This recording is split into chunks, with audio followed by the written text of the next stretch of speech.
Ready start. वक्फ संशोधन विधेयक को लोकसभा में पेश किए जाने की सरकार की तैयारी पर विपक्षी दलों के अतार्किक रवैये को देखते हुए इस नतीजे पर पहुंचने के अलावा और कोई उपाय नहीं कि उसने अंधविरोध का रास्ता अपना लिया है।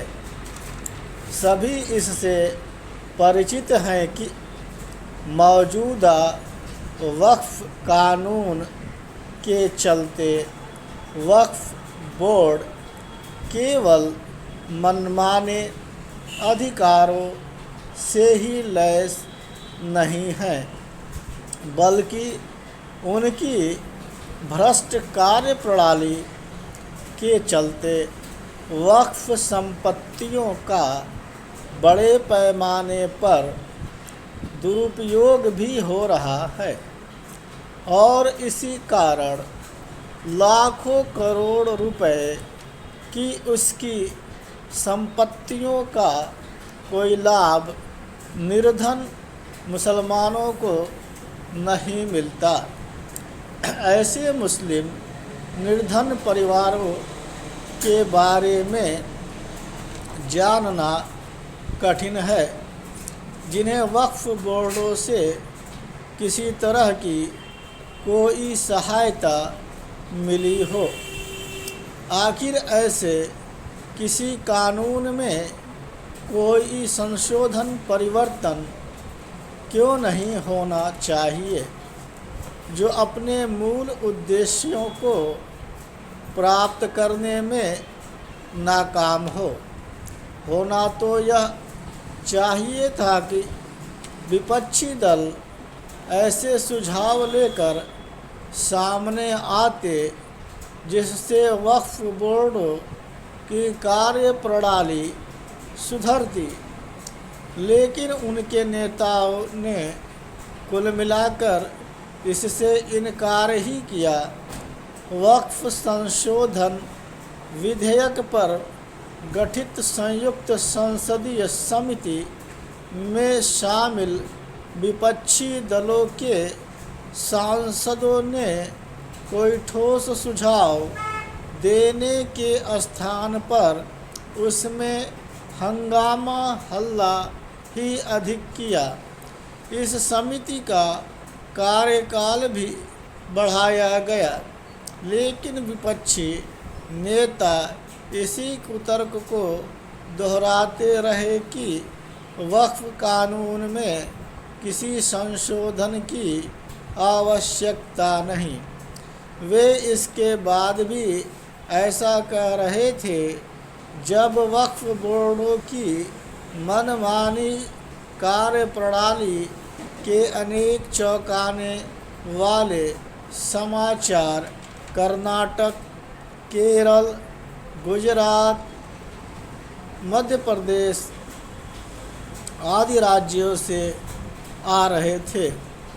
वक्फ संशोधन विधेयक पर विपक्षी दलों का व्यवहार तुष्टीकरण और वोट बैंक की क्षुद्र राजनीति का ही परिचायक है। इसी राजनीति के चलते वे कुछ मुस्लिम नेताओं के साथ इस दुष्प्रचार को हवा देने में लगे हुए हैं कि वक्फ संशोधन विधेयक का उद्देश्य मस्जिदों, मदरसों आदि की ज़मीन पर कब्जा करना है। विपक्षी नेता यह देखने से भी साफ इनकार कर रहे हैं कि किस तरह अनेक मुस्लिम संगठन वक्फ बोर्डों के कामकाज में सुधार की आवश्यकता जता रहे हैं। विपक्ष की ओर से दिया जा रहा यह तर्क हास्यास्पद ही है कि मौजूदा वक्फ कानून में किसी तरह का संशोधन नहीं हो सकता।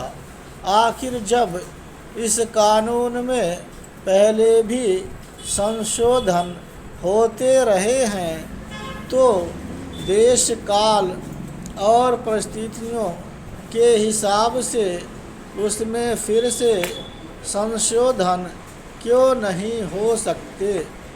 वक्फ विधेयक पर विपक्ष के दुराग्रह भरे रवैये को देखते हुए सरकार के लिए आवश्यक केवल यह नहीं है कि लोकसभा और फिर राज्यसभा में उस पर व्यापक बहस हो, इसके साथ ही यह भी जरूरी है कि वह वक्फ विधेयक को लेकर हो रहे दुष्प्रचार के खिलाफ भी सक्रिय हो, ताकि लोगों को गुमराह कर उन्हें सड़कों पर उतारने वालों के मंसूबों पर पानी फेरा जा सके।